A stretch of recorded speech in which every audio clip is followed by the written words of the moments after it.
അപ്പം മക്കളെ നമ്മളിപ്പോൾ ഇവിടെ അൺബോക്സ് ചെയ്യണത് എന്താണെന്നല്ലേ, ഞങ്ങളുടെ എല്ലാവരുടെയും ഫേവറേറ്റ് ആയിട്ടുള്ള ഐറ്റം മാങ്ങ ഉപ്പും മുളകും കൂടിയത്. കാണുമ്പോൾ എനിക്ക് കൊതിയുണ്ടില്ലേ? നിങ്ങളാരും കൊതിയിടാനൊന്നും നിൽക്കണ്ട കേട്ടോ, ശരിയാവില്ല. അങ്ങനെ പിന്നെ മാങ്ങയിൽ ഉപ്പില്ലാത്തതുകൊണ്ട് നമ്മൾ ചറപറാന്ന് അങ്ങോട്ട് ഉപ്പ് അങ്ങോട്ട് വിതറി കൊടുത്ത് ഒരു ഒന്നൊന്നര വിതറലായിരുന്നു. കുറച്ചൊക്കെ വിതറിയപ്പോൾ എല്ലാവരും പറഞ്ഞു മതി മതി എന്ന് പറയും. പക്ഷേ എൻ്റെ ഒരു മനസ്സുഖത്തിന് ഞാൻ വീണ്ടും വിതറി അങ്ങോട്ട്. പിന്നെ ഒന്നും നോക്കിയില്ല, നല്ലോണം അങ്ങോട്ട് ജബാന്ന് അങ്ങോട്ട് കുലുക്കി സർബത്തിൽ കടയിൽ ഒരു ഇത്രയും ഫേമസ് ആയിട്ട് കുലുക്കൂല. പക്ഷേ നമുക്ക് വിജയിച്ചില്ലെങ്കിൽ ഒരു കുലുക്കി സർബത്തായിട്ട് അങ്ങോട്ട് തുടങ്ങാന്നേ.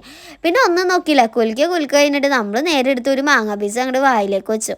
ഓ എൻ്റെ പൊന്നു സാറേ, ഒന്നും പറയാനില്ല, അടിപൊളി സംഭവം.